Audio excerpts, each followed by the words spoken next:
Last night, Rishi Sunak and Keir Starmer, as well as the Lib Dem and SNP leaders, were grilled by the brilliant Fiona Bruce on BBC Question Time and the audience.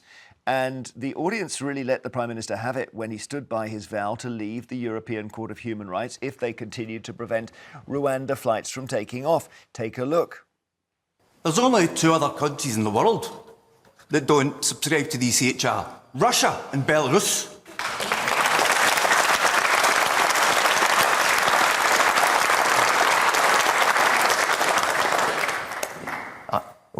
Sir, with the greatest respect, we do not need a foreign court to tell us how to police our borders and our security, right? And I believe that everything we're doing is in compliance with our international obligations. But if I'm put in a position where I'm forced to choose between those things, I'm going to put our country's national security first every single time, and I make absolutely no apology about that.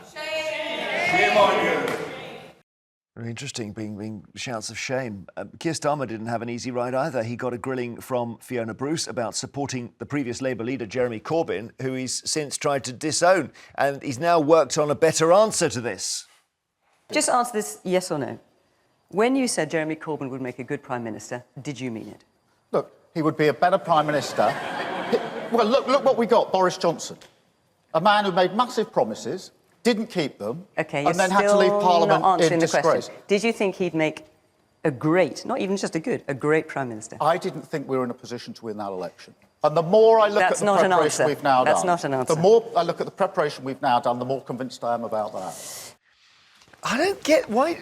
It's odd, this, isn't it? What's going on with Starmer I don't know. What is he getting tripped up on? It's just a simple thing. He just needs to say, look, I was in... Because everybody can see he said so much, including this, and then he's backtracked on it. And what he could have said, look, remember he said he's my friend and my colleague, he'd make a great Prime Minister. Great Prime Minister's a problem, yeah.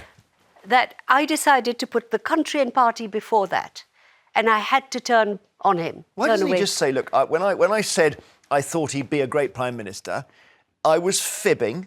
It was a white lie. I said it because I was in the shadow cabinet, and it's your job to have collective responsibility. Why not just say that? That's what I increasingly wonder, where he just goes, it's politics. Come on. Sometimes we say things because we had to. Yes. Obviously, he would have been a disaster. I mean, the thing about it that's so odd is the most obvious question. Low-hanging fruit, half volley. He would have been prepped for this all this time, and that is what he comes up with. Well, okay, it's a swerve.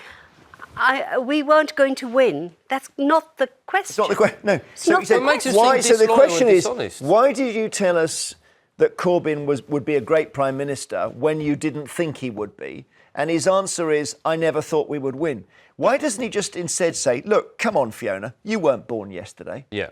That's your reply, right? The real this is politics. This is what you do. Give Fiona Bruce and the public enough credit to be honest with them about how politics works. I think the problem for Starmer, and look, he's for my money, he's going to win. He's going to win. Oh, he might get more than 500 seats. Regardless of what happens here. But I do think the British public are getting a bit of an insight into the man, and there's definitely a slipperiness. That is the characteristic. Slippery Starmer It might be the opposite. He might not be a very good liar. And that's a good quality. If it's every time he tries to evade a question, everyone goes, oh, we saw that. He's like the magician. He's trying to hide the card, and you see where it's gone.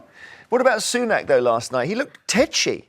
Well, he's always looking tetchy, but honestly... Well, no, mostly not. Oh, God, He looks like he can't wait to get out of it. I now begin to think, he's so tired, he wants out so badly, that he's actually trying to lose? Well, he may be trying to lose his own seat. Yeah. Because now in play. Because you've got the D-Day thing, then you've got this awful gambling thing that happened, alleged gambling. Well, alleged. But also his performance last night was appalling. He's like the guy who comes around and says, you parked in my space, and you have to say, look, the space outside your house isn't your space, mate. And he just gets really angry for no... Well, he does. I mean, he could all come out with the Tigger thing, looking like he was trying to win Junior Apprentice, like, hey, doing that Rishi thing, and then he slowly got beat down over who in the situation he's in, who on earth could get through this? Oh, I'd be in tears. It's horrendous.